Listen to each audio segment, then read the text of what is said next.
꺼졌어요? 아, 지금 켜졌어요. 네. 잠시 휴식 시간을 가지셨습니까? 우리가 잠시 쉼을 얻는다는 것이 우리에게 얼마나 큰 에너지, 신선한 또 충격을 주는지 모릅니다. 그래서 우리 잠시 쉼을 얻은 다음에 또 함께 공부하는 시간을 가지겠습니다. 여러분들 이제 휴대폰이나 뭐 이런 데서 보면 손목에 있는 시계 이런 데서 일어날 시간입니다. 일어나세요. 오늘 또 몇 번 남았습니다. 뭐 이런 것도 가르쳐주고 요즘에는 참 좋은 게 많더라고요. 이제 문명의 이익이 이런 거 그런 게 많은데 여러분 그런 것이 아무리 좋다고 하더라도 하나님의 말씀만큼 좋은 게 있을까? 우리 한번 생각을 해봅니다. 그래서 어떻게 하면 하나님 말씀대로 정말 살 수 있을까? 이것을 생각하면 정말 그래 오늘도 하나님 앞에 말씀 속으로 또 기도해서 하나님이 나에게 주시는 지혜, 명철, 능력으로 살아가야지 되겠다. 이렇게 생각하시면은 좋겠습니다. 예. 그러면 오늘 우리 아가서 이제 다시 공부하도록 하겠습니다. 아가서 1장 14절입니다. 우리 아가서 1장 14절을 먼저 우리 가지고 있는 성경으로 한번 읽어보시도록 하겠습니다. 1장 14절 같이 한번 보십니다. 1장 14절 1장 14절입니다. 1장 14절 보시니까 나의 사랑하는 자 왜 안 넘어가져요? 나의 사랑하는 자는 내게 엔게디 포도원의 고벨화 송이로구나. 여기 나의 사랑하는 자는 나에게 엔게디 포도원의 고벨화 송이구나. 그러니까 내 사랑하는 자가 왜 나에게 뭐 엔게디 포도원일까? 그리고 고벨화 송일까? 이게 뭘까? 여러분 한번 묵상하셔야 되겠죠. 그렇죠? 그리고 열심히 또 찾아보셔야 되겠죠. 그렇죠? 여기에서 이제 우리가 이것은 제목을 한번 붙여본다고 그러면 이거는 광야의 오아시스예요. 광야의 오아시스. 그 광야의 엔게디 안에 포도원에 그 광야에 피어 있는 그 엔게디 포도원의 고벨화 송이. 참 놀라운 이렇게 그 귀한 말씀인데요. 이제 우리가 이제 이 성경 안으로 또 들어가 보기 전에 늘 제가 한 가지씩 질문을 이렇게 하는데 여러분들은 그 질문이 여러분들한테 좀 도전이 되면 참 좋겠는데 뭐 그냥 또 질문한 게 하는구나 이렇게 생각하지 않았으면 좋겠어요. 여러분들은 혹시 사막이나 광야를 여행해 보신 적이 있습니까? 여러분 사막, 광야 해보셨나요? 성지순례 가셨었나요?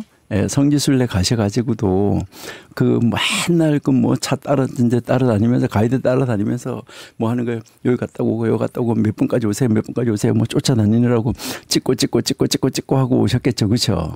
여러분 앞으로는 그러니까 한번 찍고 오셨으면 그 다음부터는 한번 가셔가지고 광야 체험을 한번 해보세요.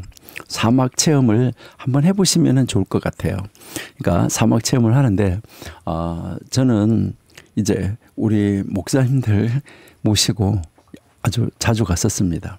목사님들 모시고 자주 갔었는데 이제 제가 다 모시고 가서 거기에 뭐 이스라엘 가가지고 가이드 안 붙여도 되지만은 가이드는 반드시 붙입니다. 왜 가이드를 붙여야 되냐면 그 표 사오고 뭐 하고 이렇게 하는데 그 반드시 필요해요. 그리고 그게 그 이스라엘에서는 관광 그게 정부 시책이라서 가이드를 반드시 붙여야 돼요. 이스라엘 사람 하나, 한국 사람 하나 이렇게 지금 저희들이 붙이는데 거기에 이스라엘 사람들을 또 사야 가가지고 표를 빨리 구해오기도 하고 이제 이런 것을 하는데 한국 사람 가이드가 이제 이번에 여기 인솔 목사님들이 오는데 목사님들이 온다. 그럼 인솔자가 누구냐고 물어볼 때 이번에 인솔자가 변순복 이렇게 이야기를 하면 가이드들이 안 나오려고 그랬었어요.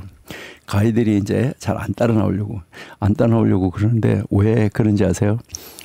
이제 제가 이렇게 가다가 어떨 때는 12시간 만에 가이드 바꿔달라 그러고 이제 거기다 전화 걸어가지고 다른 사람으로 가이드를 바꿔달라. 이 가이드 안 되겠다. 그런 걸 이제 한 두세 번 했다니까 그다음부터는요, 이제 자꾸 회피하고 안 하려고 하고 이제 그러더라고요. 이제 제가 이제 가면 여기서 이제 갈 때 이미 출발할 때부터 그 코스를 저희가 정해줘요. 제가 여기 코스, 여기 코스, 여기 코스, 여기 코스로 갈 거다. 그리고 저녁은 호텔에다가 반드시 이야기를 해서 언제는 그 호텔 저녁 먹는 시간보다가 우리 1시간 반 늦게 도착할 거니까 그 정도 될 거니까 여기 들려서 가야 되기 때문에 그렇게 될 거니까 그렇게 해달라. 그리고 아침에 어떤 때는 일찍 해달라. 뭐 이런 조건이 많아요. 요구 조건이. 그리고 또 이제 가는데 호텔을 한 번은 사막에 베두인 캠프를 호텔로 잡아달라. 그러니까 베두인 캠프에 가서 그 베두인들이 어떻게 지냈었는지, 그 사막 속에서 어떻게 그들이 무엇을 어떻게 해먹고 살았었는지. 그래서 그 사막 안에 들어가서 하루를 자는 거예요.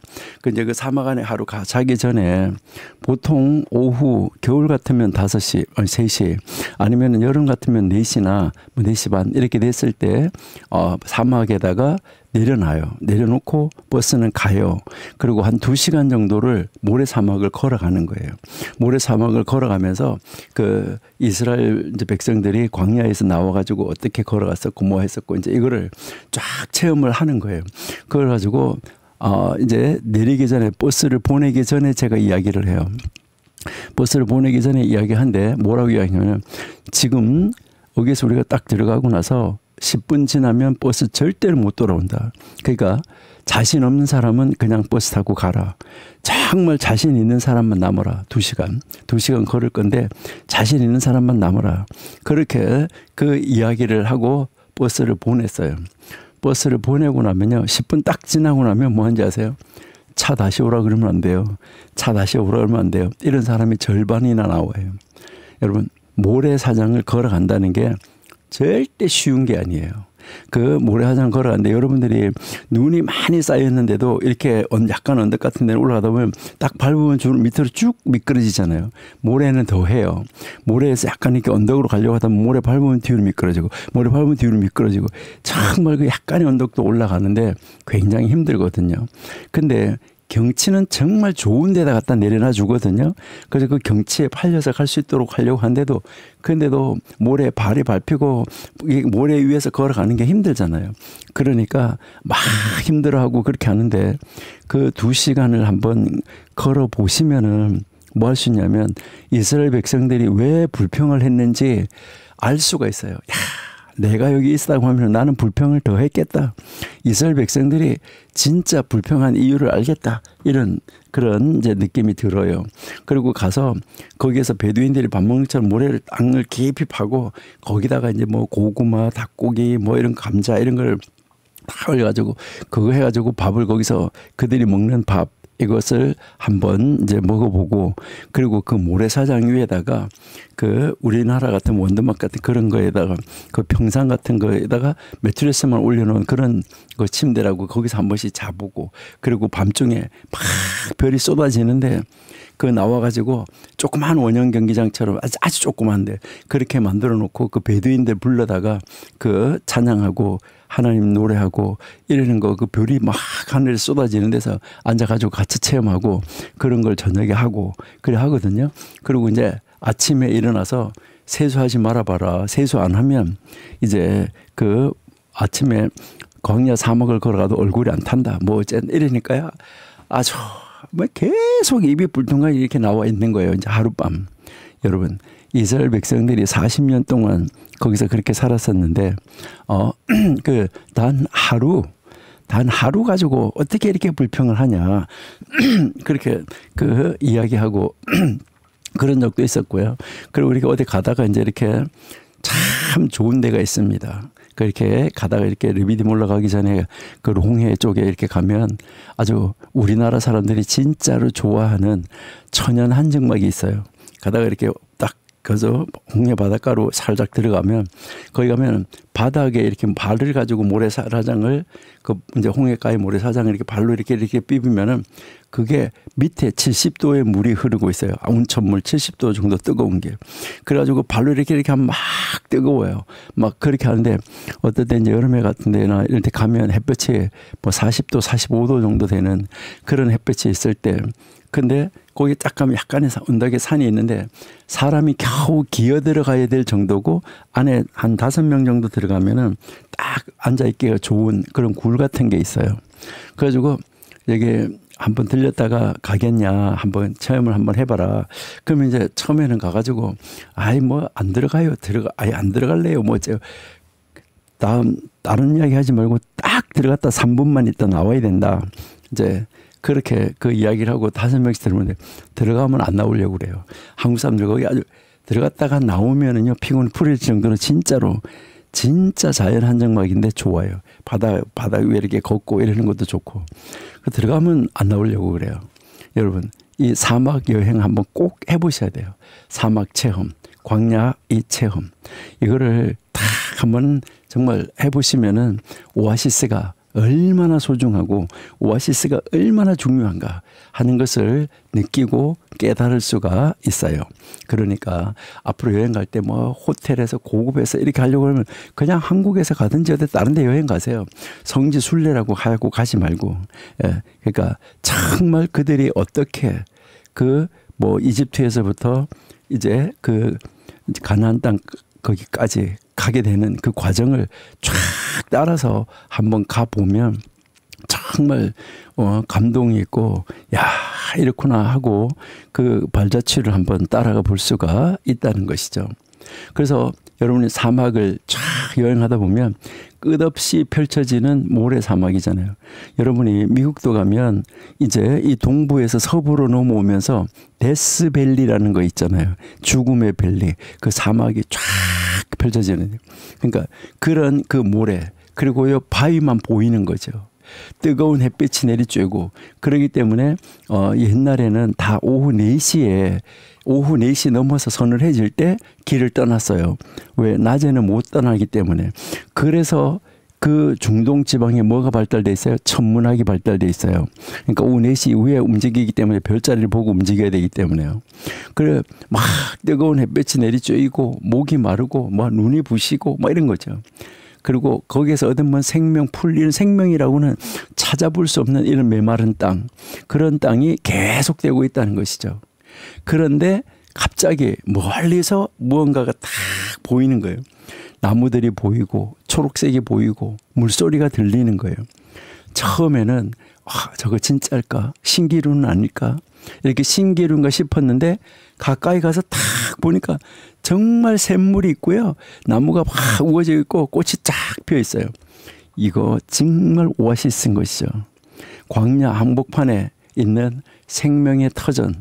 이거 여러분 한번 상상해 보실 수 있으십니까? 한번 가봐야 상상할 수 있어요.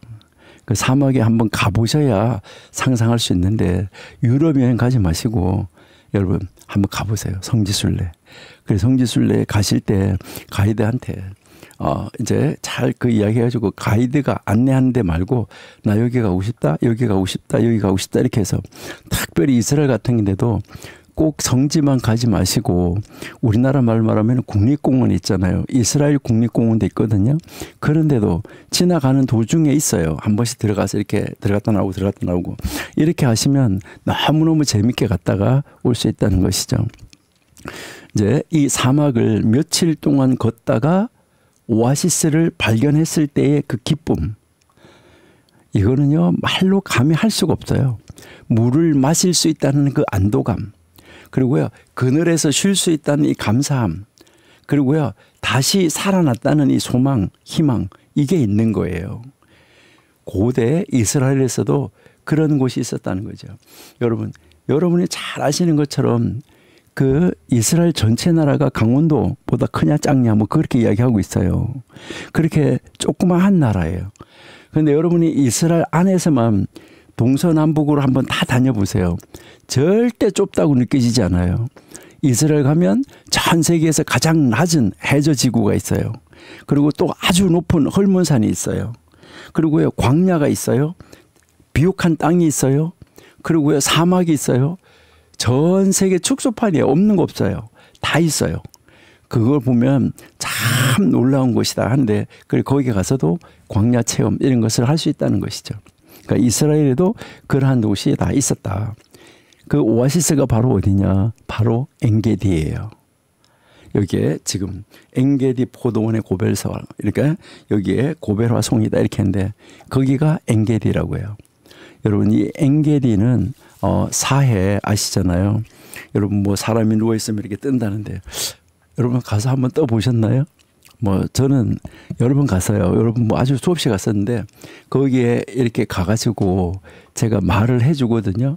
수영 잘한다고 뭐 막 수영하고 이런 거 하지 마라. 그리고 수영 못한다고 겁내지 마라. 가이드가 하라는 대로만 해라. 그러면은 된다. 그런데요, 뭐 자기가 잘난 척하고 이렇게 하다가요, 눈에 그 소금물이 들어가가지고요, 그 광야 그 사해 체험 한 번도 못하고 나와가지고 눈 따가워가지고 민물에 나와가지고 눈 닦느라고 정신없는 이런 사람들도 많아요. 그래도 뜨지 못하고 거꾸로 이렇게 콕 처박혀가지고 엉덩이만 둥둥 떠 있는 사람도 있고요.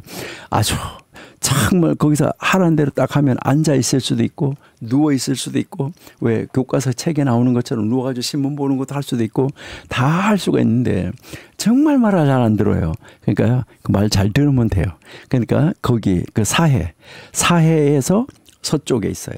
사해 서쪽에. 그리고 유대 광야, 그 이제 이스라엘 안에 있는 그 유대 광야 한 복판에 있는 오아시스예요. 주변은 정말 황량해요. 황량한 사막과 정말 높은 바위산이에요. 그런 바위산이지만은 이 엔게디에는 바로 샘물이 여기에서 솟아나고 그 나무가 자라고 포도원이 있는 지역이에요. 참 놀라운 지역이죠. 여기에서 엔게디라는 말이 원래 에인 하면은 샘이라는 말이에요. 그리고요 이 게디 하면은 새끼 염소를 말하는 거예요. 그러니까 새끼 염소의 샘 이런 말이 이 엔게디라는 말이에요. 그러니까 새끼 염소들이 막 뛰어놀 만큼 물이 풍부하고 거기에 생명이 넘치는 자리, 거기가 엔게디예요. 왜 이 이제 아가서에서 엔게디를 말을 했을까 하는 거, 이것을 우리가 이해할 수가 있는 거예요. 여러분 성경에서 엔게디가 어떻게 나오는지 우리 한번 찾아보실까요? 예, 한번 보실게요. 사무엘상 23장 29절. 예. 다윗이 거기서 올라가서 엔게디 요새에 머무니라. 그러니까 다윗이 이제 엔게디 요새에 가서 거주했다 이렇게 이야기하는데 여러분 다윗에게 있어서 엔게디는 바로 무엇이었나요? 도망자의 피난처였었어요. 생명을 위협받는 이 광야 생활 속에서 숨을 쉴 수 있는 곳, 물을 마실 수 있는 곳, 다시 이 힘을 회복할 수 있는 그런 자리였었어요. 오늘 이 아가서의 이 본문에 여기 나오는 1장 14절에 나오는 이 엔게디, 이거는 술람미 여인이 사랑하는 사람을 엔게디 포도원의 고벨화 송이 같아 이렇게 말을 하고 있잖아요. 도대체 이게 무슨 말일까? 무엇을 의미하는 걸까 하는 거죠. 여러분은 이제 여러분이 이제 어떤 사람을 향하여서 말을 하는 거예요. 뭐라고 말을 하는 거예요? 여러분이 사랑하는 사람을 향하여서 뭐라고 말하냐면 당신은 나에게 광야 속의 오아시스 같은 사람입니다. 메마른 나의 삶에 생명을 주는 사람입니다. 당신이 있어서 나는 살아갑니다. 이것을 고백하는 거예요. 이 엔게디 요새라는 말이에요. 자, 놀라운 것을 우리에게 이제 가르쳐 주는데요. 우리 1장 11절 잠깐 한 번만 다시 볼게요. 1장 우리 11절에서 우리가 너를 위하여 금사슬에 인을 박아 만들리라 라고 이렇게 하는데 금사슬 은장식이 나왔었잖아요. 사랑을 금처럼 존귀하게 은처럼 순결하게 여긴다라고 우리가 이야기를 했죠. 그리고 12절에서는 나도 향을 이야기했잖아요. 나도 기름이 향기를 뿜어내는구나. 왕의 잔치에서 퍼지는 귀한 헌신의 향기, 이것을 이야기를 했잖아요. 그 다음에 13절에서는 이제 나의 사랑하는 자는 내 품 가운데 몰약 향주머니다 이렇게 했잖아요. 그죠? 몰약 향주머니. 품 안에 가까이 두고 밤새도록 함께하는 친밀함, 이것을 이야기를 했잖아요. 이제 그럼 14절은 이제 지금 무엇을 여기서 말한 걸까요? 이렇게 흐름이 쫙 흘러가는 가운데서 이제 이 술람 여인이 사랑하는 사람을 향하여서 엔게디 포도원의 고벨화송이다, 이렇게 지금 이야기하잖아요. 이것이 무엇을 말하는 걸까? 이것을 우리가 한번 이제 생각해 봐야 된다는 거죠. 나의 사랑하는 자는 내게 엔게디 포도원의 이제 고벨화 송이다, 이렇게 이야기를 했잖아요. 자, 여기에서 이제 한번 보시면 이것을 직역을 하면 우리가 나의 사랑하는 이는 나에게 엔게디 포도원에 있는 고벨화 송이 같아. 이 말이 무슨 말이냐면 우리가 의역을 해보면 내 사랑하는 이는 엔게디 포도밭에서 그 포도밭에서 피어난 그 엔게디에 있는 포도밭에서 피어난 고벨화, 바로 꽃송이처럼 향기롭다. 이건 정말 귀한 겁니다. 오아시스에서 있어지는 거, 이것을 이야기를 하는 것이죠. 그러니까요, 이 고백 안에 담겨 있는 아름다움, 여러분들이 이것을 읽으면서 이야, 이 술람 여인이 사랑하는 사람을 향하여서 이렇게 말하고 있구나, 야 진짜 아름답다, 아름다운 시다, 이렇게 느껴지나요? 이게 아름다운 시라고 느껴지나요? 나의 사랑하는 자. 이제 이 표현이 여기서 계속해서 반복되는데 7절, 9절, 13절, 14절에 계속해서 반복해서 나타나는데 이 반복은 강조하는 것이죠. 그러니까 얼마나 사랑하는지, 얼마나 소중한지를 계속해서 지금 고백을 하고 있는 거예요. 그런데 여기서 오늘은 아주 특별한 비유로 나오고 있는 거죠. 엔게디 포도원의 고벨화 송이, 이렇게 그 이야기를 하는데, 여러분들이 이제 그 엔게디는 한번 나중에 가시면은 뭐 대부분 이제 이스라엘 성지순례 가시면은 이제 뭐 이집트부터 간다 그러면 이집트에서 요르단에서 바로 건너가자마자 사해가 있으니까 그 사해에서 이제 건너가서 바로 이제 사해 목욕하시고, 아니면 목욕하기 전에 그 엔게디를 아마 올라가시게 될 거예요. 그러니까 거기에서 이제 이 고벨화 송이를 볼 수가 있는데, 여러분 이것은 아주 뭐 단순하게 이런 꽃이구나, 아름다운 꽃, 이런 비유 정도가 아니에요. 이것은 아까 얘기했지만 광야라 그랬잖아요. 사막이잖아요. 그 광야 속의 생명이에요. 광야 속의 생명. 그리고 메마름 속의 풍요를 이야기하는 거예요. 완전히 메말라 있는 그 메마름 속에서의 이 풍요. 예. 그리고요, 황량함 속의 아름다움. 아주 황량한 사막이잖아요. 예, 이것을 우리가 한번 공부해 보면 참 좋겠다 하는데요. 자, 그래서 제일 먼저 나의 사랑하는 자는 나에게, 그러니까 나의 사랑하는 이는 바로 나에게, 여기까지 우리가 먼저 한번 보시면은 좋을 것 같아요. 자, 나를 사랑하는 자는, 여기서 우리가 주목해야 할 그 단어가 나에게라는 이 단어예요. 나에게. 자, 여기에 나에게. 그러니까 나를 위하여서 나에게, 이렇게 되는데, 이게 원래는 이게 전치사, 이 전치사라고 말하는데, 영어에서 말하는 전치사인데, 이것이 뭐 위하여 아니면은 뭐뭐에게, 이런 말이에요. 그러니까 나에게, 나를 위하여, 이런 말이에요. 근데 왜 이게 중요한가? 왜 이게 중요할까 하는 것은, 우리에게 중요한 것은 왜냐하면은, 여러분 사랑은, 여러분 꼭 기억하시는 건 다 아시는 건데, 사랑은 객관적 사실이 아닙니다. 무슨 말인지 아시죠? 사랑은 객관적 사실이 아니라 주관적 경험이에요. 그러니까 주관적인 경험. 그러니까 나에게예요. 나에게. 그러니까 나에게, 나를 위하여. 그러니까 여기서 나의 사랑하는 이는 나에게 속한 것, 나의 것이다. 그래서 이게 관계의 소유와 헌신을 강조하는 거죠.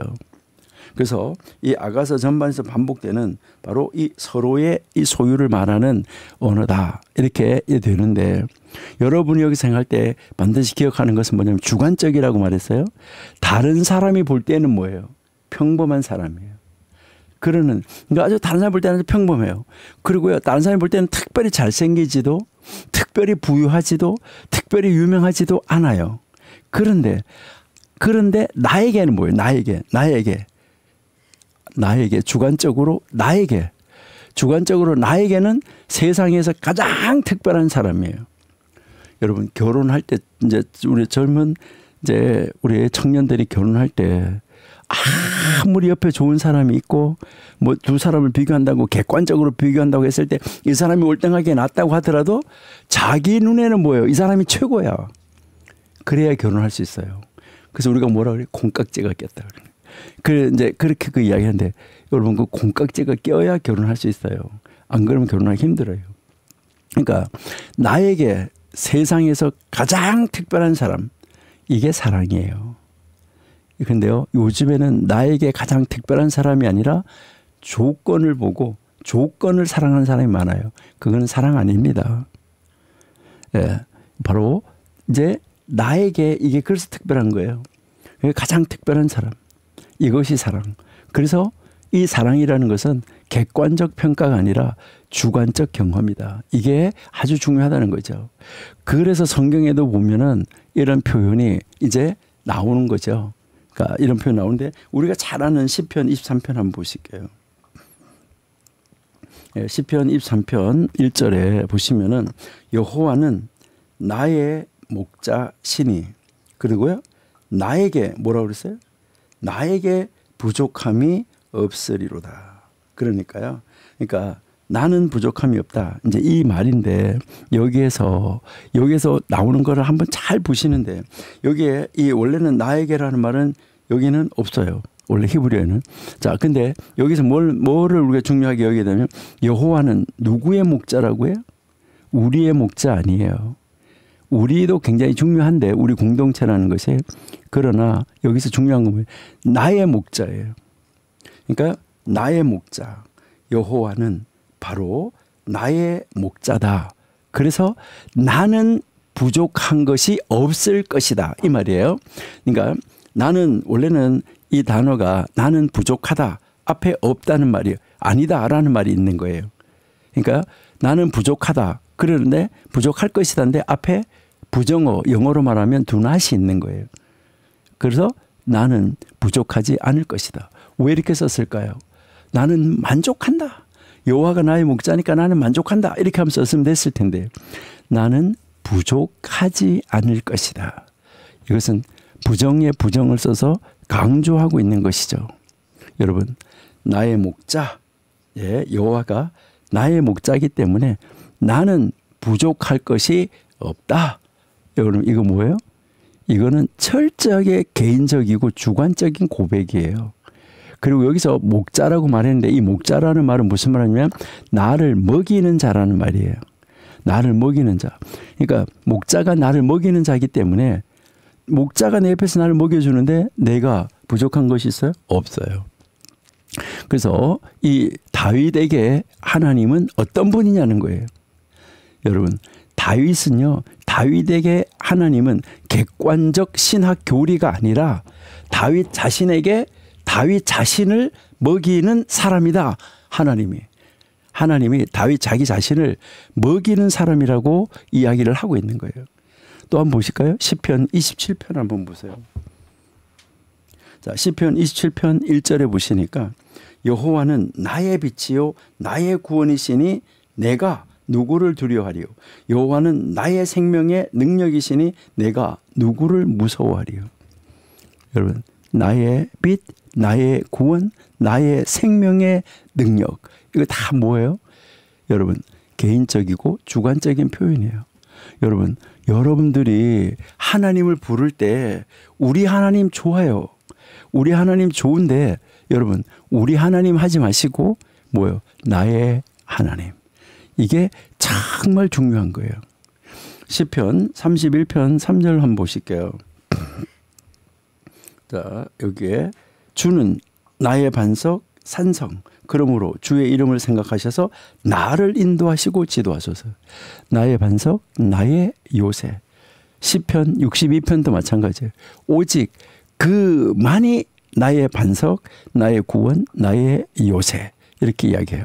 시편 118편 14절에도 보면 여호와는 나의 능력과 찬송이요 나의 구원이 되셨다. 이렇게 말하고 있어요. 저기 보셨죠?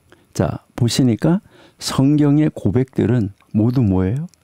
나의, 내게라는 개인적이고 주관적인 표현들로 가득 차 있어요. 왜 그럴까요? 여러분, 신앙은 객관적 지식이 아닙니다.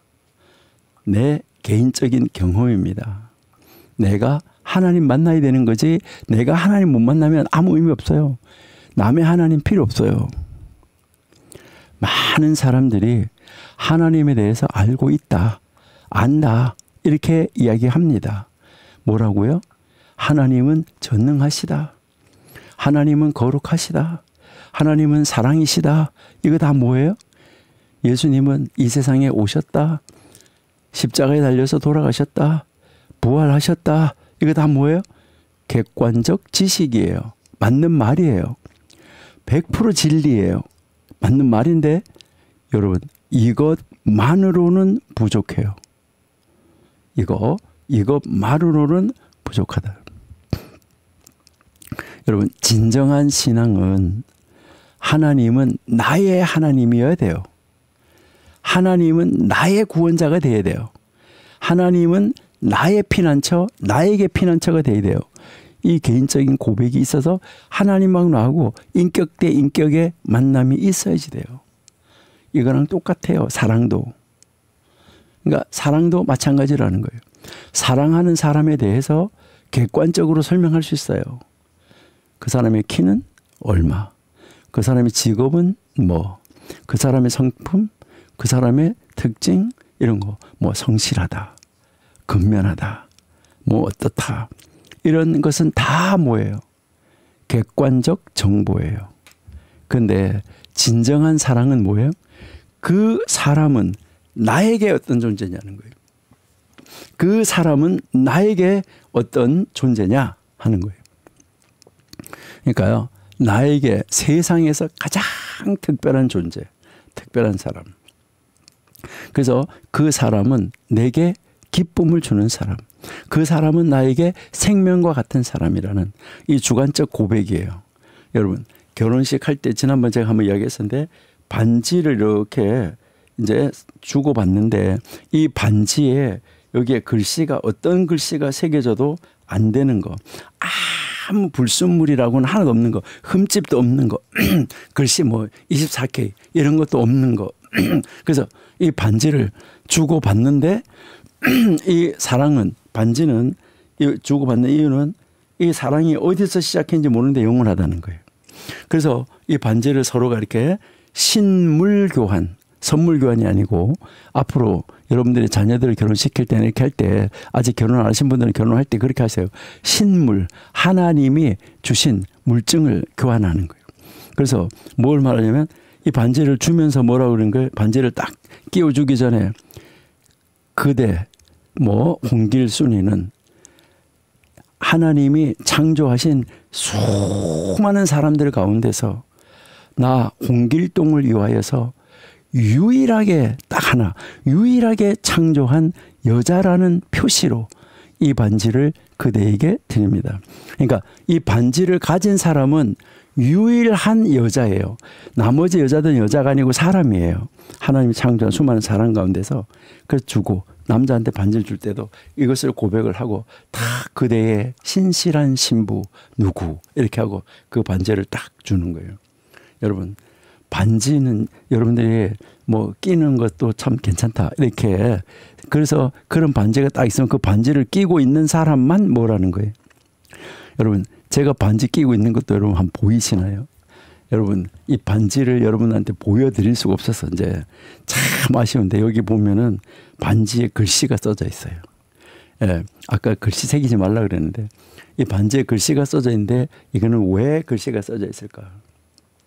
여러분 이스라엘 백성들이 이제 그 아까 우리가 앞에 시간에 신명기 6장 이제 7절, 8절, 9절 아까 우리가 읽었었는데 6절부터 읽었었는데 거기에 보면은 뭐가 나오냐면 이게 손에 그리고 이마에 그리고 문집에 문설주에 이거를 붙이라고 말씀 상자를 붙이라고 그랬었는데 뭐 말씀 상자를 붙이고 다닐 수는 없잖아, 그렇죠? 근데요 여기에 제가 이제 이 신명기 6장 4절이 여기에 이제 새겨져 있어요, 히브리어로. 네, 히브리어로 새겨져 있는데 이거는 무엇을 말하냐면 하나님에 대한 가시적 표현이에요. 그러니까 여러분이 십자가를 목걸이에 달고 다니는데 목걸이 항상 이렇게 내려다보고 쳐다볼 수 없잖아요. 근데 이 손은 항상 볼 수 있어요. 내가 하나님의 사람 이렇게 하는데 금방 찾을 수 있을지 잘 모르겠는데요. 제가 한번 뭐 하나 보여드릴게요. 성경.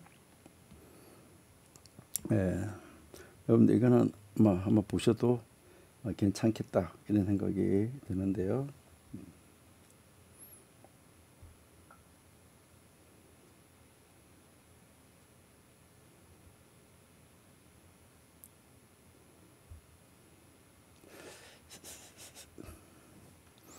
이게 이제 히브리어 여기 보시면은 이제 이거 히브리어 성경들 여기에 있는 거예요. 히브리어 성경이 있는데 여기에 이게 여기 보니까 이게 신명기라는 말이에요. 그리고 6장 4절에서 22절까지 이 페이지에 있다는 말이에요. 신명기 6장 4절에서. 그래서요 제가 이거 끼고 있는 반지에 요 구절이 이렇게 새겨져 있어요. 뺑 돌아가면서. 자, 요 구절이 새겨져 있는데 여러분 요 구절을 이렇게 보시면은 여러분들이 뭐 좀 특이한 거 혹시 보이시나요? 여러분 뭐 특이한 거 보이시나요? 특이한 걸 한번 보셔야 되는데 이제 특이한 것을 보실 수 있으면 좋은데 자 여기에 자 제가 한번 더 크게 한번 해볼게요. 자 이렇게 하면은 이게 딱 신명기 6장 4절 6단어인데 여기에 들어라 이스라엘 그다음에 여호와 우리의 하나님 여호와 한 분이시다 이렇게 되어져 있는 말이에요. 자 다시 한번요. 자 들어라 이스라엘 여호와 우리의 하나님 여호와 한 분이시다 이렇게 되어 있는 요 이제 성경 구절 6단어로 이렇게 되어 있는 신명기 6장 4절인데 여기에 이렇게 보시면은 한번 잘 보세요. 한번 신경 써서 한번 보세요. 자, 요 글자가 이렇게 있어요. 요 글자고 요 글자가 어때요? 다른 글자보다 큰가요? 다른 글자보다 크지요? 다른 글자보다 큰데 이거는 제가 가지고 있는 성경만 그럴까? 아닙니다. 여러분 서점에 가서 히브리어 성경 달라 그래가지고 보세요. 한국에서 찍은 거 말고 정말 히브리어 성경 달라 그래가지고 딱 보시면 이건 정말 히브리어 성경 한 페이지예요. 여러분 보시죠. 이게 한 페이지. 그러니까 여러분이 서점에 가서 히브리어 성경 달라 그래가지고 297페이지 열어가지고 보세요. 똑같은 거니까요. 여기에 이렇게 보시면 요 두 글자가 인쇄가 크게 돼 있어요. 보여드릴 수 없어서 근데 이 반지에도 글씨 그게 두 개 글씨는 크게 돼 있습니다. 요거는 똑같이. 그러면 왜 이렇게 똑같이 새겨놨을까? 왜 이렇게 글씨를 크게 했을까? 다른 거 하나 보여드릴게요. 다른 거, 다른 성경도 그 성경만 그렇겠지요. 그것 때문에 제가 다른 성경도 하나 보여드릴게요. 다른 성경 하나 보여드리도록 할게요. 요것도 지금 히브리어 성경이에요. 자, 히브리어 성경인데,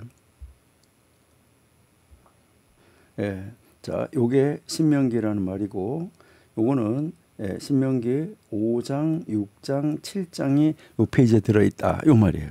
자, 그러면은 이제 여기가 6장이라는 말인데, 6장이라는 거니까, 자, 여기가 6장이니까 요 앞에까지 히브리어는 이제 오른쪽에서 왼쪽으로 가니까 여기까지는 5장이고 여기부터 여기 6장, 여기까지 6장, 여기까지 6장, 여기부터 7장이에요.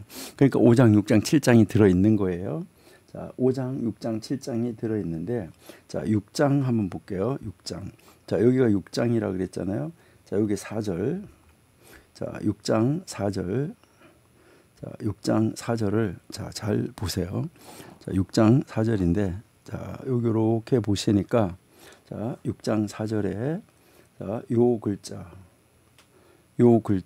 아까 그 글자 다른 것보다가 크지요. 제 안에 여기 성경 한 8가지 정도 있는데 거기 다 보면 다 그래요. 다 이런 식으로 이제 되어져 있어요. 그러면 왜 인쇄를 크게 했을까 하는 거죠. 여기에 이제 이 인쇄를 이렇게 크게 한 거. 어떻게 어떤 글자하고 크게 했냐면 요 글자하고 요 글자 이렇게 두 개를 크게 했거든요. 이렇게 이제 인쇄를 크게 했는데 요 인쇄를 크게 한 이유가 바로 뭐냐면 요것은 이제 요 두 글자를 크게 인쇄한 두 글자를 합치면은 증인이라는 말이에요. 요게 이 증인이라는 말인데 이스라엘아 여기에 우리 신명기 6장 4절. 자, 이거는 한국에서 만드는 거예요. 한국에서 만드는 성경이니까 인쇄가 크게 안 돼 있어요. 자, 인쇄가 크게 안 돼 있다 말이에요. 그러니까 한국 사람들이 크게 해줘도 똑같이 만들어 버려요. 이제 출판사에서. 그러니까 그게 참 안타까운 건데, 자, 여기에서 들어라 이스라엘아. 그리고요, 이제 들어라 이스라엘아. 이스라엘 보고 들으라고 한 것이죠. 여기다가 만약에 여러분들이 그걸 새긴다고 그러면, 한국말로 새긴다 그러면 들어라 순보가 이렇게 쓰시는 게 좋아요. 여러분의 이름을. 그러니까 그렇게 딱 쓰고 하나님이 들어라 이렇게 말한 다음에 뭐라고 말하냐면 여호와는 우리의 하나님이다 이렇잖아요. 그렇죠? 그러니까 여호와는 나의 하나님. 그리고 여호와는 한 분이시다. 이렇게 하는데, 그러니까 너 들어 이스라엘 이렇게 말한 다음에 무엇을 들어요? 이렇게 말하니까 여호와는 우리의 하나님이고 여호와는 한 분이다. 알겠냐? 그러니까 하나님을 가르쳐 주는 거예요. 하나님이 어떤 분이신지, 하나님이 너에게 어떤 관계가 있으신 분이신지 이거를 가르쳐 주면서 바로 이 첫 번째 글자 마지막 글자 그 인쇄를 크게 해놓은 것은 두 개를 합치면 증인이라고 그랬잖아요. 너는 여호와가 우리의 하나님이고 여호와가 한 분이시다는 거에 증인이야 이거예요. 증인. 여러분 하나님의 증인이잖아요. 여러분이 하나님의 증인이잖아요. 그래서 이런 것을 이렇게 가시적으로 이렇게 볼 때마다 뭐 하는 거예요? 아, 하나님, 내가 하나님의 증인인데 하나님 증인답게 살아야죠. 이렇게 하는 거 이거 굉장히 중요합니다. 그러니까요, 여러분들도 이제 2026년도에는 될 수 있으면 하나님 앞에서의 그 가시화를 시켜가지고 탁 보고 이렇게 하는 게 좋아요. 그러니까 휴대폰 잠금 화면 있잖아요. 딱 휴대폰 딱 잡으면 보자마자 잠금 화면에 이런 거 딱 넣어놓고 아니면은 딱 거기다가 뭐를 써놓으면 죽게 하듯 하라. 무엇을 하든지 죽게 하듯 하라. 이렇게 딱 그러면 아, 내가 무엇을 하든지 죽게 하듯 해야지. 이렇게 다시 한번 자기를 이렇게 되새길 수 있잖아요. 여러분, 하나님은 여러분들에게 개인적으로 만나셔야 되고 개인적으로 여러분하고 교제하셔야 돼요. 그래서 그 사람은 나에게 나를 위해서는 세상에 가장 특별한 사람, 그 사람은 나에게 기쁨을 주는 사람, 그 사람은 나에게 생명과 같은 사람, 이러한 이 주관적인 고백이 있어지는데 하나님을 향하여서 이런 고백이 있어져야지 돼요. 그래서 오늘 이 아가서에서도 이야기하는 것은 바로 뭐예요?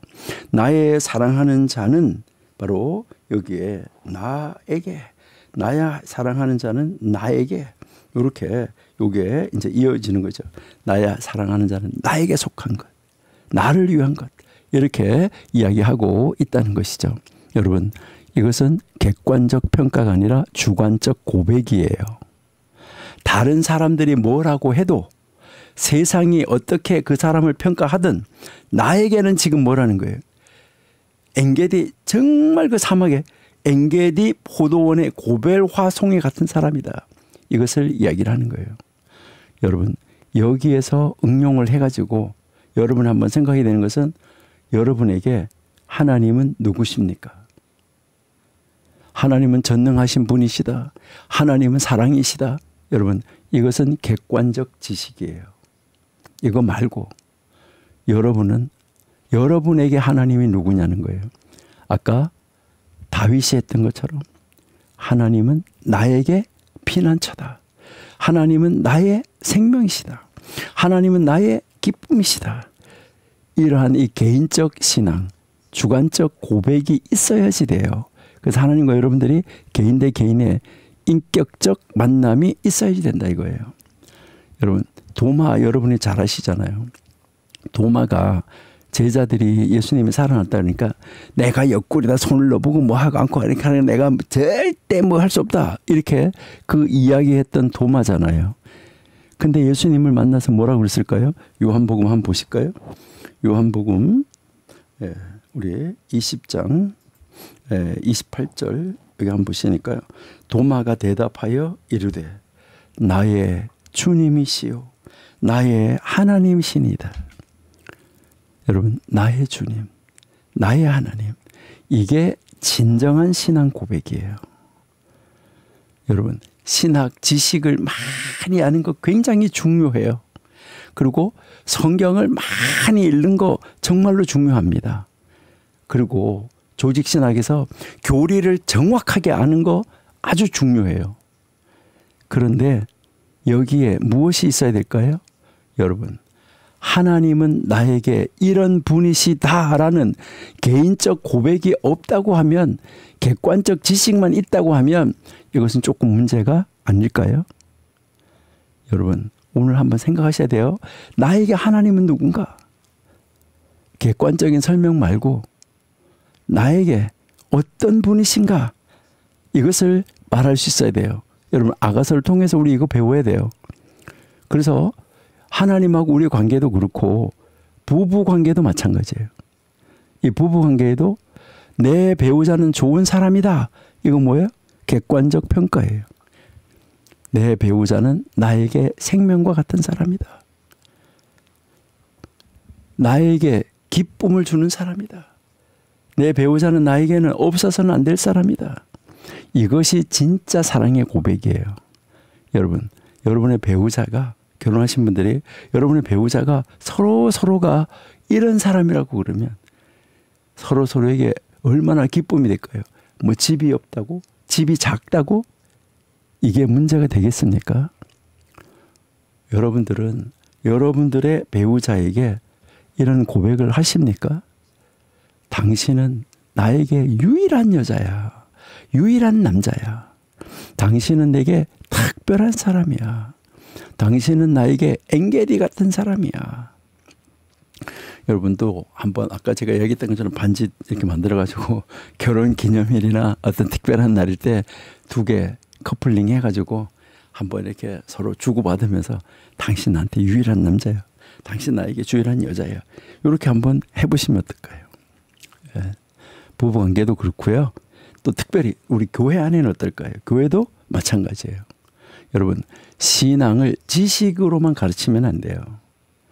우리 교회 안에 성도 각자가 하나님을 나에게 임하신 분, 그러니까 하나님이 나를 만나신 분, 나를 찾아와 주신 분, 내 안에 계시는 분, 나의 머리끝에서 발끝까지 주관하시는 분, 나의 하나님, 이게 이루어져야 돼요. 그러니까 우리 성도들 각자가 다 나에게 임하신 하나님으로 경험을 어떻게 하면 해줄 수 있을까? 그래서 하나님을 만나게 할 수 있을까? 이것이 진짜 중요하다는 것이죠. 그리고요, 주일학교에서도 우리 학생들한테 하나님은 어떤 분이세요? 라고 여러분이 한번 물어보세요. 아이한테. 아이 하나를 붙잡고 하나님은 어떤 분이세요? 그러니까 아이가 뭐라고 그래요? 전능하신 분이세요. 사랑의 하나님이세요. 거룩하신 하나님이세요. 이렇게 하면서요. 뭐 어떤 하나님이면서 말을 막 해요. 여러분, 이거는 그 주일학교 학생들이 외운 답이에요. 지식. 외운 답. 여러분, 학생들한테 우리가 물어볼 때 뭐라고 그래요? 너에게 하나님은 어떤 분이야? 너에게 하나님은 어떤 분이야? 그러면 아이들이 뭐라고 할까요? 그때 아이들이 과연 뭐라고 할까? 진짜 하나님을 경험한 아이라고 그러면 대답이 달라요. 뭐라고 할까요? 아, 하나님이요, 제가 아플 때요 저를 낫게 해주신 분이에요. 아, 제가요 어디 있는데 무서웠었는데요 그때 나를 지켜주신 분이세요. 제가 외로울 때요 저하고 함께 하신 분이세요. 이게 그 아이의 진정한 신앙 고백이에요. 나의 치료자 되시는 하나님. 그러니까 나의 보호자, 방패가 되시는 하나님. 이것을 그들이 진정으로 고백할 수 있게 해줬다 하는 거. 이것을 우리가 이제 생각할 수 있다 하는 것이죠. 여러분, 우리 한번 정말 하나님 안에서 나는 나와 하나님 어떤 관계. 그래서 우리 자녀들에게도 이거 철저히 가르쳐야 돼요. 그래서 분명하게 보여줄 수 있어야 된다. 우리 자녀들이 하나님을 자기의 하나님으로 고백할 수 있게 어떻게 하면 할 수 있을까? 이게 이제 중요한 거예요. 자, 여기 그 다음에 이제 엔게디 한번 보세요. 엔게디, 이제 이 엔게디라고 나오는데, 엔게디 포도원 했는데, 이 엔게디, 아까 우리가 이야기했죠? 그러니까 이제 그 사해 서쪽에 있는 오아시스라고 그랬죠? 지리적으로 아주 특별한 지역인데, 여러분이 잘 아시는 것처럼 사해는 이 지구, 온 지구 중에서 가장 낮은 해저, 그러니까 이 사이가 수면보다가 이 바다 수면을 가지고 우리가 뭐 이제 고도가 얼마 할 때 이 수면을 0으로 잡잖아요. 그래가지고 뭐 이제 백두산은 얼마, 한라산은 얼마 이렇게 이야기를 하잖아요. 그러는데 요거는 해저 430m, 사해가 해저 430m. 그리고 그 주변은 다 황량한 유다 광야. 비가 거의 오지 않고 식물이 자라지 않고 생명이라고 찾아볼 수 없는 바른 메마른 땅. 그런데 이 엔게디 안에 뭐가 있다는 거예요? 샘물이 솟아나고 있다는 거예요. 엔게디 안에 샘물이 솟아난다. 그러니까 그 높은 산에서 이렇게 내려오는 이 지하수가 요 엔게디에서 모여가지고 여기서 솟아나는 거예요. 그래서 그 물 때문에 이 엔게디는 황량한 그 광야 한복판에 이 초록색 오아시스가 만들어진 곳, 거기가 엔게디예요. 가보면 풀 이런 것이 아주 많이 우거져 있습니다. 그리고 그쪽으로 이렇게 가보면은 항상 그런 데 가면 관광객들을 위해 가지고 뭐가 있어요? 뭐 물건 파는 가게가 아주 큰 게 자리 잡고 있어요. 나무가 자라고 풀이 자라고 꽃이 피고 새들이 날아오고 동물들이 찾아와요. 그리고 사람들이 이곳에 와서 살아요. 농사 짓고 포도원을 가꾸고 거기에 대추 야자를 키우고 이렇게 했던 곳이죠. 성경에서 여러분이 이제 아까 우리 엔게디 이야기했는데 성경에서 엔게디 한번 볼게요. 다시요. 사무엘상 아까 우리가 잠깐 사무엘상 봤었는데 사무엘상 23장 29절 다윗이 거기서 올라가서 엔게디 요새에 머무니라. 다윗이 사울을 피해서 도망을 다닐 때 엔게디가 바로 그의 피난처였었다. 그러니까 광야를 막 그 사막을 떠돌던 다윗에게 엔게디는 어떤 곳이었을까? 물을 마실 수 있는 곳, 목욕을 할 수 있는 곳, 쉴 수 있는 곳, 힘을 회복할 수 있는 곳, 하나님을 예배할 수 있는 곳, 그런 장소였었다 하는 것을 우리가 알 수 있어요. 그리고요, 이 사무엘상 24장으로 넘어가 보면 여기에서 사울이 있잖아요. 뭐 블레셋을 쫓다가 돌아와 가지고 이제 이 말하잖아요. 이제 사람이 그에게 말하여 이르되 보소서 다윗이 엔게디 광야에 있다이다. 그러니까 엔게디에 있다는 것이 들통이 났잖아요. 그러니까 이제 이 사울이 다윗을 잡으러 엔게디까지 쫓아왔잖아요. 참 여기서 극적인 사건이 벌어지잖아요. 사울이 굴 속에 들어갔잖아요. 그러는데 사울이 뒤를 보기 위해서 들어갔겠죠. 그러는데 다윗은 더 그 깊은 굴 안에 있었어요. 그런데 거기에서 뭐 할 수 있었어요? 사울을 죽일 수 있는 기회가 있었지만은 죽이지 않았죠. 엔게디는 다윗에게 단순한 피난처가 아니었었어요. 이곳은 다윗이 하나님의 뜻을 구하고 올바른 결정을 내리는 자리였었어요. 하나님의 뜻을 구하고 객관적으로 다른 사람들이 말할 때 뭐라 했어요? 제가 죽일까요? 아니다. 하나님이 세운 사람이다. 하나님의 뜻을 구하고 올바른 결정을 내리는 이런 자리. 식량이었었다. 바로 이 아가서 1장 14절에 엔게디가 나오니까요. 그냥 엔게디가 아니라 또 그냥 엔게디라고 나오는 것이 아니라 뭐라고 나왔어요? 여기에 이제 이 엔게디 포도원이라고 나왔잖아요. 그렇죠? 포도원. 그러면 이 포도원은 무엇을 말하는 걸까요? 이 포도원. 예, 이 포도원은 이제 성경에서 주로 풍요, 즐거움, 사랑의 장소 이렇게 이게 나오고 있는 것이죠. 예, 여기에 우리 이사야 이제 5장 1절, 2절 나와 있는데 여기 한번 볼게요. 이사야 5장 1절. 자, 나는 내가 사랑하는 자를 위하여 노래하되 내가 사랑하는 자의 포도원을 노래하리라. 내가 사랑하는 자에게 포도원이 있음이 심히 기름진 산이다.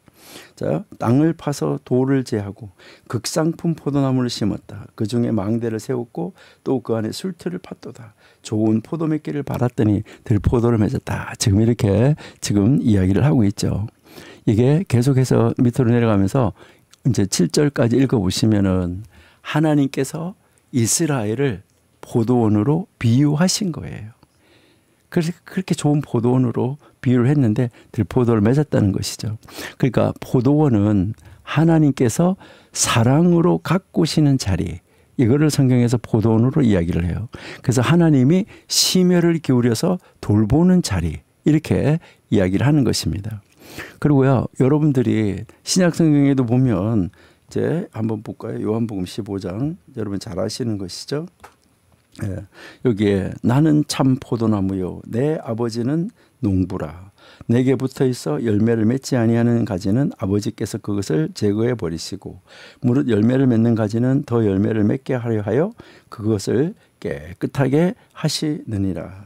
너희는 내가 일러준 말로 이미 깨끗하여졌으니 내 안에 거하라. 나도 너희 안에 거하리라.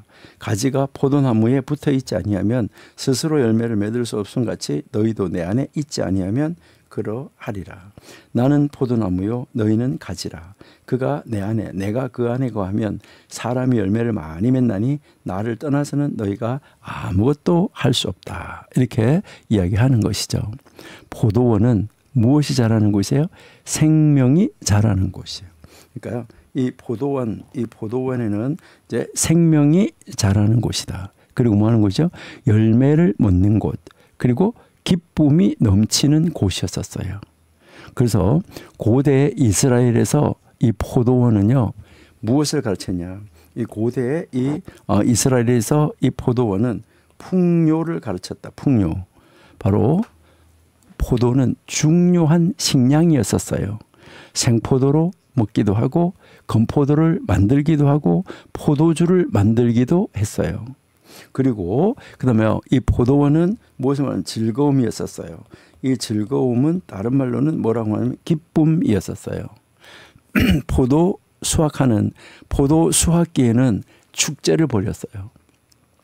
사람들이 모여가지고 함께 포도를 따고 노래하고 춤추고 기뻐하고 이러는 자리였었어요. 그러니까 우리 성경 한번 몇 구절만 한번 볼까요? 사사기 한번 볼게요. 앞에 사사기 9장 13절.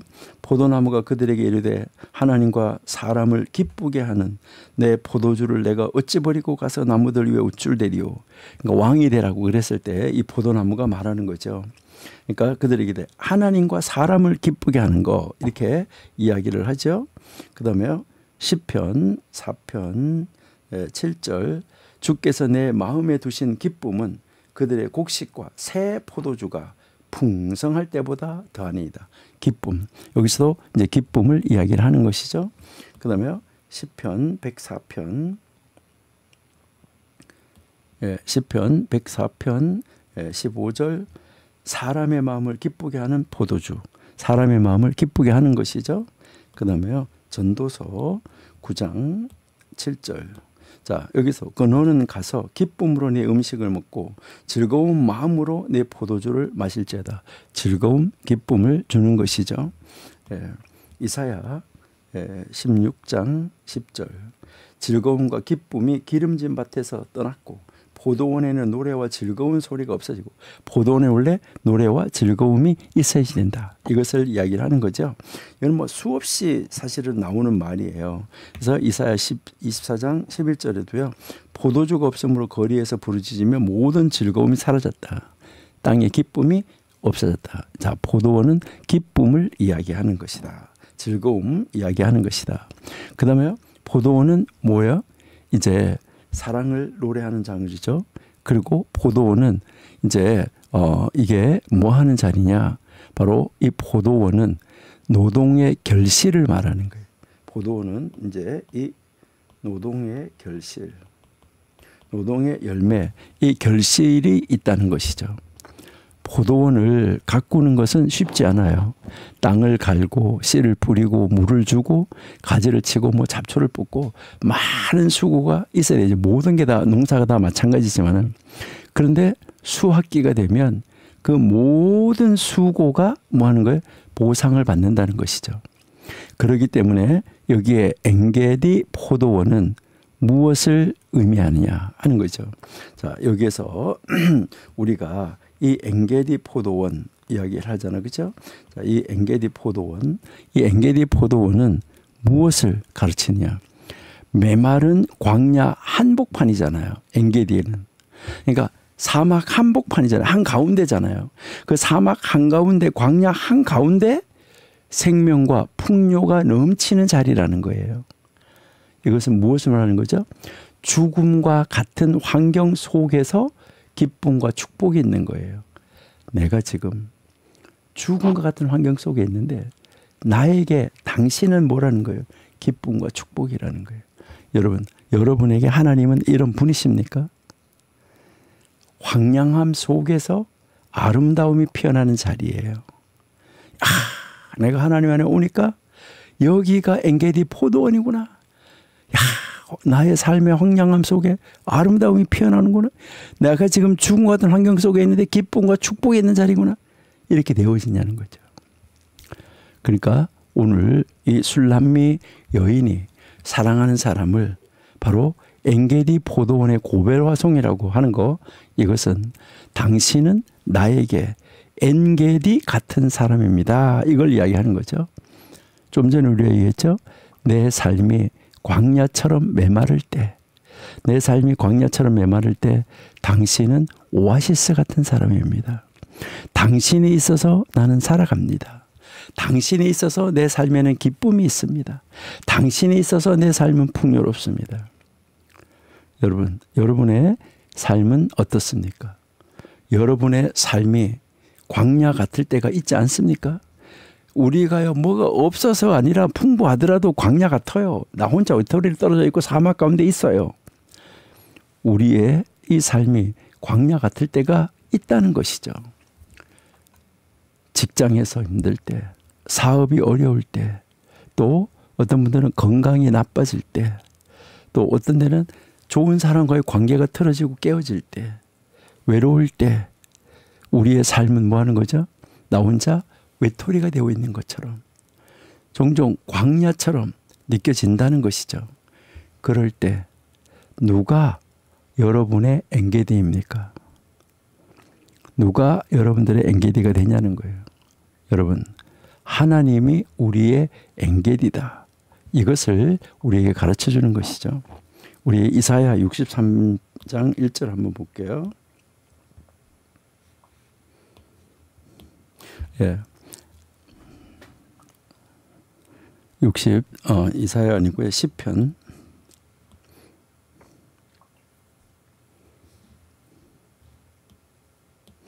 예, 하나님이여 주는 나의 하나님이시라. 내가 간절히 주를 찾되 물이 없어 마르고 황폐한 땅에서 내 영혼이 주를 갈망하여 내 육체가 주를 앙모하나이다. 물이 없어서 마르고 황폐한 땅, 이게 광야죠. 그런데 그 광야에서 지금 이 다윗이 썼잖아요. 이 시편은요. 다윗은 뭐 하고 있나요? 하나님을 찾아요. 하나님이 바로 그 다윗의 엔게디이기 때문에 이것을 찾는 거예요. 예, 이사야 41장을 볼게요. 예, 이사야 41장 18절. 예, 내가 헐벗은 산에 강을 내며 골짜기 가운데 샘이 나게 하며 광야가 무시되게 하며 마른 땅 샘 근원이 되게 할 것이며, 예, 내가 광야에는 백향목과 시띠나무와 화석류와 들감람나무를 심고 사막에는 잣나무와 소나무와 황량목을 함께 둘 것이다. 이렇게 이야기하죠. 여러분, 하나님께서 여기 보니까 하시는 일이 무엇입니까? 광야를 엔게디로 바꾸시는 일이에요. 하나님이 광야를 엔게디로 바꿔놓는 거잖아요. 메마른 곳에 생명을, 황량한 곳에 풍요를 이렇게 주시잖아요. 그렇죠? 그러니까요. 이사야 35장으로 한번 가볼게요.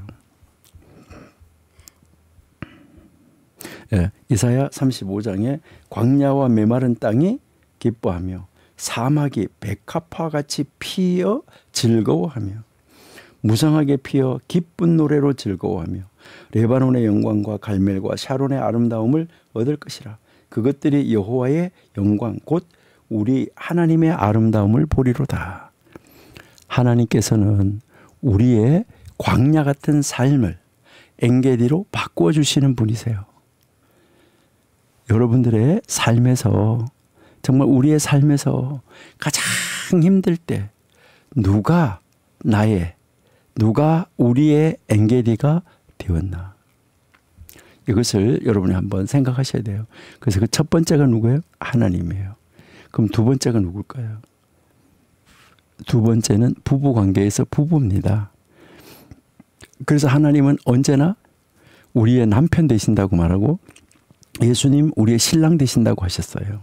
그걸 비유해서 하는데 부부 관계가 마찬가지라는 거예요.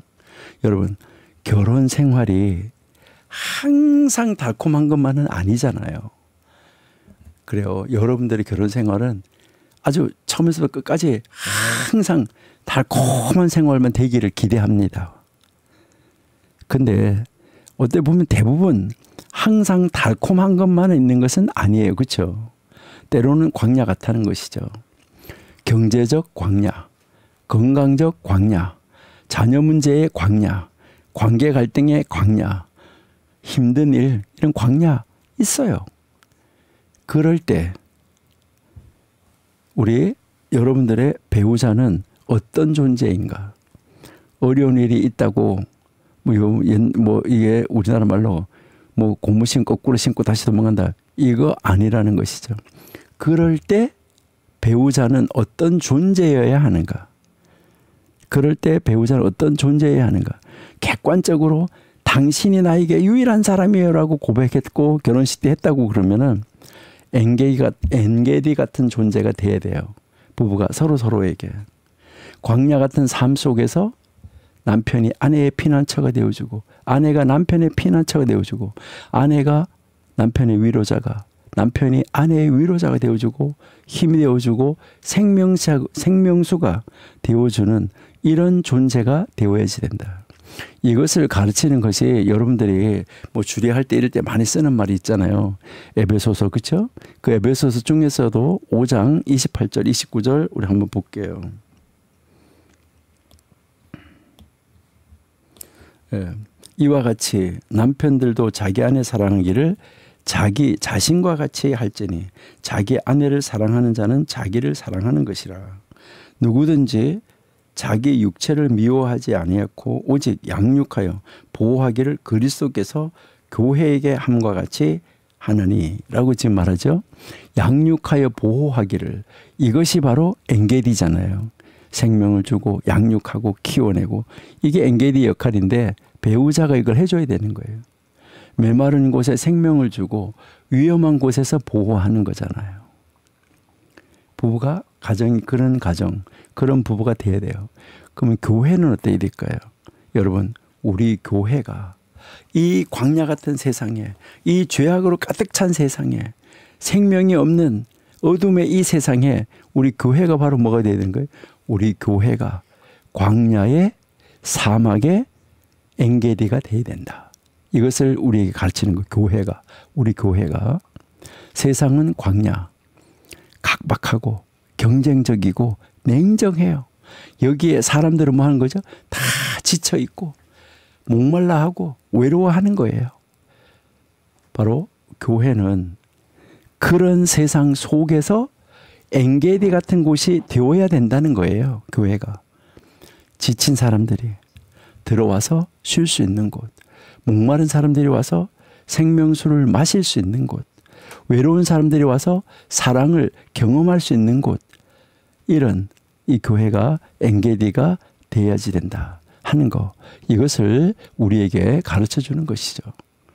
그래서요, 마태복음 11장 28절 30절 우리가 너무나 잘 아는 거예요. 수고하고 무거운 짐진 자들아 다 내게로 오라. 내가 너희를 쉬게 하리라. 마음이 온유하고 겸손하니 나의 멍에를 메고 내게서 배우라. 그리하면 너희가 쉼을 얻으리라. 너희 마음이 쉼을 얻는 거예요. 이는 내 멍에는 쉽고 내 짐은 가볍다. 여기에서 내가 너희를 쉬게 하리라고 말하잖아요. 이것이 엔게디의 약속이다. 이렇게 보시고요.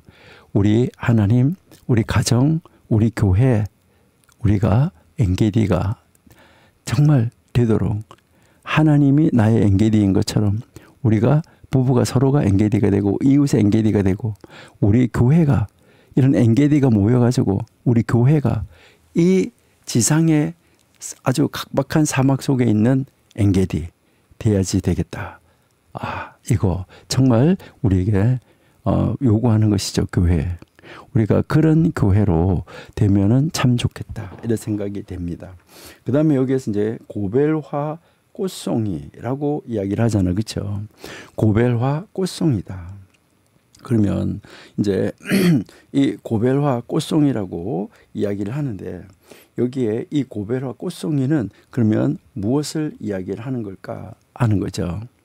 자, 여기에 이 고벨화 꽃송이, 이 고벨화는 여러분 이제 이 히브리어로는 이거를 코페르라고 그래요. 코페르. 근데 이거를 보통 이 코페르를 영어로는 헨나 이렇게 보통 이야기를 해요. 이것은 아주 향기로운 꽃을 피우는 식물을 말하는 거예요. 그래서 이게 이 고벨화가 고대 근동 지방에서는 매우 중요한 그런 식물이었었어요. 아주 여러 용도로, 다양한 용도로 사용이 됐어요. 이게 어떻게 이게 사용이 됐냐면 향수의 재료였었어요. 향수를 만드는 이 재료로. 그래서 이 고벨화 꽃이 아주 향기롭기 때문에 이 꽃에서 이 향유를 축출해서 향수를 만들었어요. 그리고 이 염색하는 거 있잖아요. 이 염료로 사용을 했어요. 이 고벨화의 이 이파리를 다 으깨가지고 머리카락이나 손톱이나 피부나 뭐 이런 것들을 이렇게 색칠하고 염색하는데, 그리고 특별히 신부들이 결혼식을 앞두고 이 손과 발에다가 고벨화로 아름다운 무늬를 그리기도 했었어요. 지금 오늘날에도 중동이나 인도에 가보면은 이런 전통이 남아 있어요. 그리고 그다음에 이제 이게 약재로 사용이 됐어요. 약재로 이 고벨화. 이제 피부 질환 치료제에 썼어요. 그리고요, 상처를 치료하는데 이것을 이제 사용을 했었고요. 그리고 요즘 말로 말하면 꽃꽂이랑 마찬가지인데 이제 이 장식품으로 사용을 했어요. 이 고벨화가 워낙 아름답기 때문에 작은 꽃들이 송이 모여서 피는 꽃인데, 그래서 사람들은 이 꽃을 꺾어가지고 장식으로 이렇게 이제 사용했었다. 근데 이 성경에서 이 고벨화가 이제 어떻게 나오는 것일까 하는 것은 우리가 지금 이제 이 아가서에서 나오고 있는 거 이것밖에는 볼 수가 없어요. 다른 데서는 이 고벨화 나오지 않아요. 그래서 우리가 그 고벨화가 어떤 건가 정확하게 알 수 없다는 것이죠. 그러니까 이 우리가 지금 읽고 있는 이 성경에서 이제 나오는데 한번 4장 한번 가볼게요. 아가서 4장. 아가서 4장 13절에 내게서 나는 것은 석류와 각종 아름다운 과수와 고벨화와 나도풀과 이렇게 지금 여기에 나오고 있잖아요. 그렇죠? 그다음에 이제 그래서 이 나도와 번, 홍화, 창포, 개수, 각종 유향목, 몰약, 침향 모든 귀한 향품이요. 이렇게 지금 나오잖아, 그렇죠? 그러니까 이 향품들이 쫙 열거되어지고 있는데 여기에 이제 이 고베라가 등장하고 있고 다른 데서는 찾을 수가 없어요. 그래서 이 고벨화는 다른 이 성경에 나오는 아주 귀한 향품들하고 이게 연결돼 가지고 그 귀한 향품들하고 같이 언급되어서 나오고 있다는 거죠. 나드, 사프란, 몰약, 침향 이 모든 것이 아주 귀하고 향기로운 것들이에요. 그러면 이 고베라 송이는 고베라 꽃송이는 그러면 무엇을 상징하는 것일까 했을 때 이 고베라 꽃송이가 바로 이런 것이라고 이제 이렇게 얘기했는데 그러니까 결국은 이것은 뭘 말하냐면 고베라는 향기롭다. 이제 이 향수를 만드는 거라 했잖아요. 그래서 향기로워 가지고 이 향기는 어떻게 하는 거죠? 주변에 쫙 퍼지는 것이다 하는 것을 우리에게 가르쳐 주고요. 두 번째는 이제 약재라고 이제 그랬었는데 이것은 치유를 우리에게 상징하는데 바로 이 고벨화가 상처를 치유하는 거, 아픈 곳을 낫게 한다 하는 것이고요. 그다음 이제 이 고벨화는 아주 아름다운 꽃이라고 그랬잖아요. 그래서 무엇을 상징하냐면 아름다움을 상징한다. 그래서 보는 이의 눈을 즐겁게 해주는 것이다 하는 것이고요. 그래서 이제 이 고벨화는 무엇을 주는 꽃이냐면 기쁨을 주는 꽃. 그래서 기쁨을 상징하는 꽃이라는 거예요. 그러니까 그래서 이 고벨화가 주로 어디서만 쓰냐면 축제 때, 결혼식 때, 이럴 때 이게 많이 사용됐습니다. 기쁜 날에 이런 것을 사용했던 것을 우리가 알 수 있어요. 자, 그래서 여기서 술람미 여인이 바로 이 사랑하는 사람을 자기가 사랑하는 사람 나의 것으로 속한 사랑하는 사람을 뭐라고 하냐면 고벨화의 꽃송이다. 이렇게 부른 것. 이것은 바로 무슨 뜻이냐면 당신은 나에게 고벨화 송이와 같은 사람입니다. 이것을 말하는 거죠. 그러니까 이 말은 무슨 말이에요? 자, 여기서 이 말은 무엇을 말하냐면 당신은 향기를 풍기는 사람입니다. 당신은 나의 상처를 치유해 주는 사람입니다.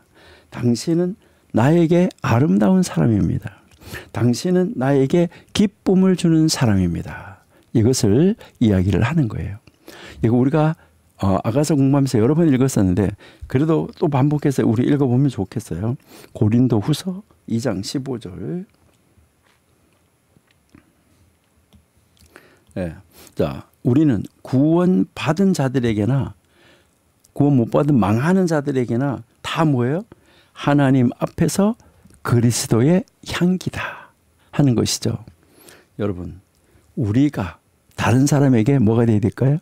우리 하나님을 믿는 우리 정교도 신학원 원생들 우리 모두 여러분들은 고벨화가 되시기 바랍니다. 우리가 고벨화가 되자 이거예요. 우리가 정말 하나님 향기를 드러내는 하나님의 꽃이 되자는 거예요. 우리는 바로 그리스도의 향기잖아요. 우리가 가는 곳마다 향기를 쫙 풍겨내는 여러분들이 되시기 바랍니다. 근데 이 향기가 뭐예요? 단순한 냄새로 끝나는 게 아니에요. 그러니까 단순한 향기 좋다 하는 냄새로 끝나는 것이 아니라 이것은 바로 뭐라고요? 치유예요. 치유의 향기. 여러분 주변에 있는 사람들이 여러분들이 그리스도의 향기를 쫙 날림으로 말미암아 여러분 주변에 있는 모든 사람들이 아픔으로부터 어떤 아픔이든지 경제적이거든 무슨 아픔이든지 그 아픔에서 치유를 받을 수 있도록 그런 치유의 향기가 되시기 바랍니다. 그렇게 하면서 뭐가 되는 거예요? 생명의 향기. 생명을 주는 향기. 그렇게 하면서 그들에게 기쁨을 주는 향기 되자 이 말이에요. 여러분 우리가 하나님과의 관계에서 우리 다시 한번 이 고벨화를 생각해 보면 하나님은 우리에게 어떤 분이에요? 바로 고벨화다. 하나님 우리가 고벨화와 같은 분이에요. 하나님 우리에게 향기를 주시고 치유를 주시고 생명을 주시고 기쁨을 주시고 즐거움을 주시고 영원한 생명을 주시는 분, 하나님이 우리에게 향기를 주시는 분이죠. 시편 45편 8절 한번 보실게요. 왕의 모든 옷은 몰약과 침향과 육개의 향기가 있으며 상하궁에서 나오는 현악은 왕을 즐겁게 하도다. 여러분, 하나님의 임재에는 언제나 뭐가 있어요? 향기가 있어요. 그래서 하나님은 우리에게 무엇을 주시나요? 치유를 주시는 분이시죠. 그렇죠? 출애굽기 15장 26절 한번 보실게요. 출애굽기 15장 26절. 자, 이르시되 너희가 너희 하나님 나 여호와의 말을 들어 순종하고 내가 보기에 의를 행하며 내 계명에 귀를 기울이며 내 모든 규례를 지키면 내가 애굽 사람에게 내린 모든 질병 중 하나도 너희에게 내리지 아니하리니 나는 너희를 치료하는 여호와다. 여러분, 하나님은 나를 치료하는 여호와, 하나님은 나의 치유자가 되시는 것이죠. 바로 고벨하가 되신다. 그리고 하나님은 우리에게 무엇을 주실까요? 아름다움을 주시는 분이시죠. 시편 27편 4절 한번 보실게요. 시편 27편 4절. 내가 여호와께 바라는 한 가지 일, 그것을 구하리니 곧 내가 내 평생에 여호와의 집에 살면서 여호와의 아름다움을 바라보며 그의 성전에서 사모하는 것이다. 여호와의 아름다움을 바라보며 그 성전에서 사모하며 사는 것이다. 사랑하며 사는 것이다. 하나님은 아름다우시다. 그렇죠. 그리고요, 하나님은 아까 이 고벨하가 뭐라 기쁨을 준다 그랬잖아요. 하나님은 우리에게 기쁨을 주시는 분이시죠.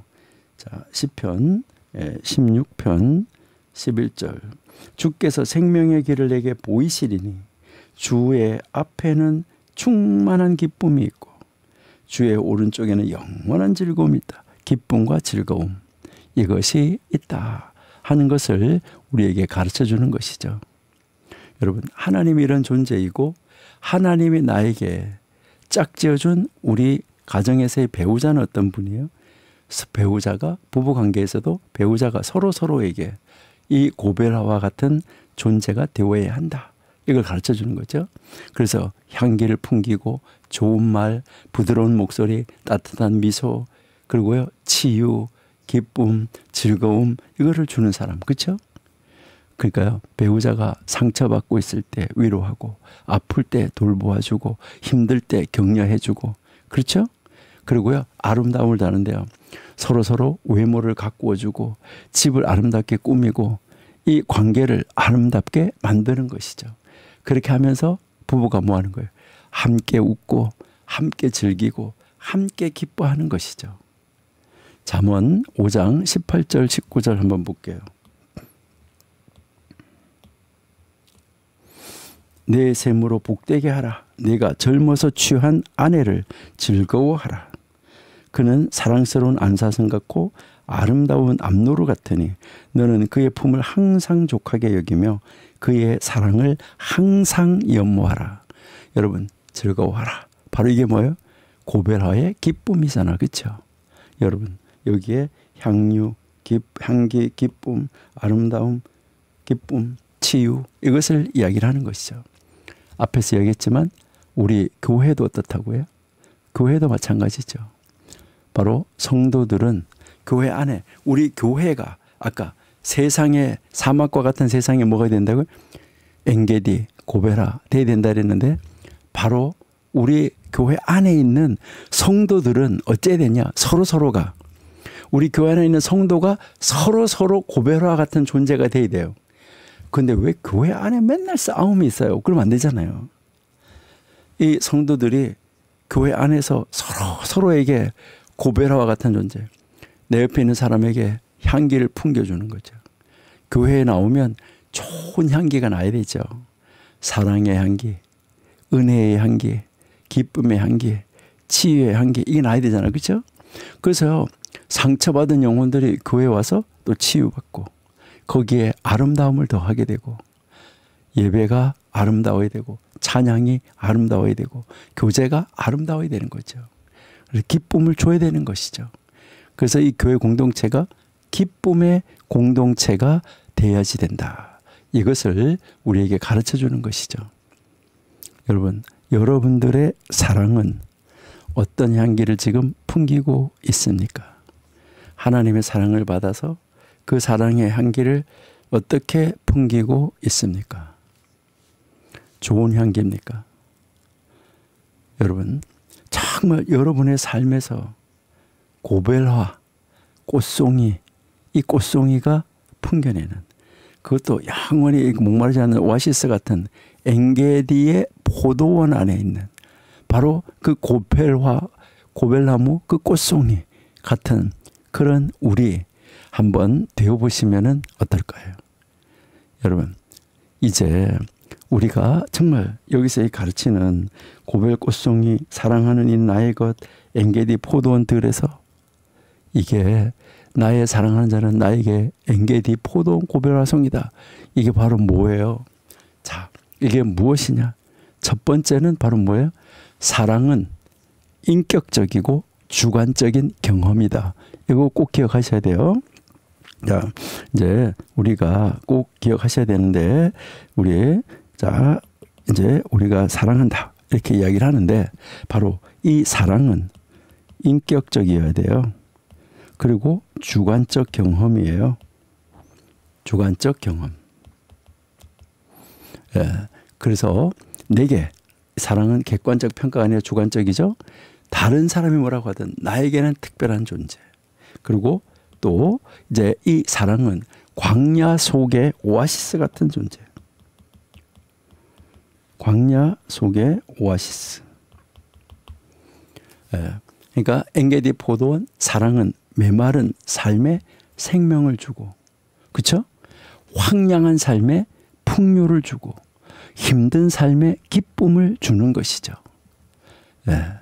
그리고 이제 이 사랑은 바로 우리는 무엇을 주냐면 향기, 그리고요 또 뭐죠? 치유, 그리고요 아름다움, 기쁨. 예. 이거를 가져다 주는 거죠.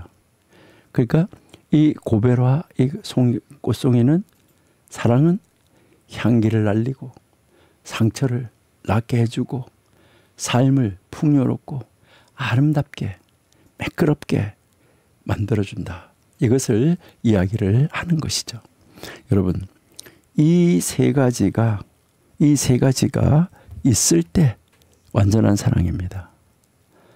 여기에서 이 인격적, 주관적, 인격적 경험만 있고 만약에 생명이 없다, 공허한 감정에 불과해요. 생명은 있는데 향기가 없다, 이거는 기계적 관계예요.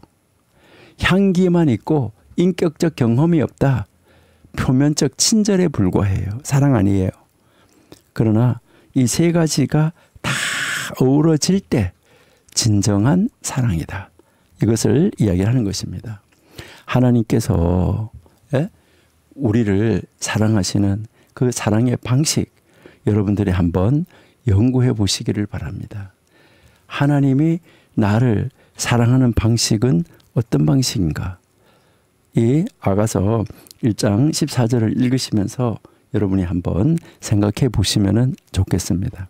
그래서요, 우리 다음 시간에 하나님께서 나를 사랑하는 방식은 어떤 방식인가? 이것을 다시 한번 찾아보고 이 말씀을 우리의 삶 속에서는 어떻게 정말 적용을 해야지 될까? 여러분 교재에 있는 것을 살펴보시면서 한번 같이 더 깊이 여행하고 말씀 속으로 들어가기를 소망합니다. 기도하겠습니다. 하나님, 감사합니다.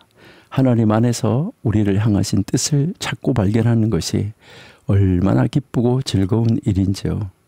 하나님, 하나님이 나의 엔게디요, 나의 포도원이요, 나의 고벨화 꽃송이라는 것, 하나님 감사합니다.